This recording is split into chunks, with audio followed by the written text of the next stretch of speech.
which is yet to be mined in the ground, suddenly the whole economics of that changes dramatically. The whole economics of fracking changes as soon as you put a price on carbon. And as I mentioned, in the US, the cost of carbon, the cost of gasoline at least, and the same thing with the coal-fired power stations, is a lot less than it is in Europe.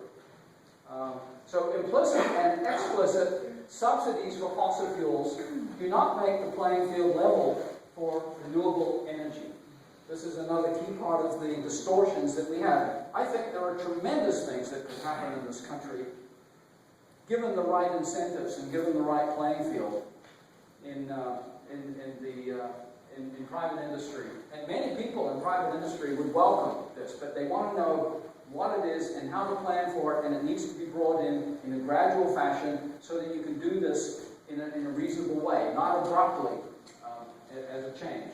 So I would just note that the U.S. is a major part of the problem, and a lot of this problem could be solved with U.S. leadership.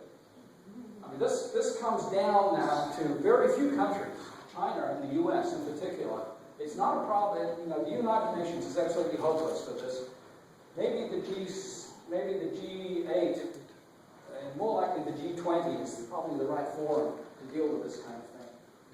So, on skepticism and denial, there's been a number of studies of this nature that find a widespread relationship between belief in free markets and rejection of climate science. I mean, this is one of the things. I've tried to give you a whole lot of information and facts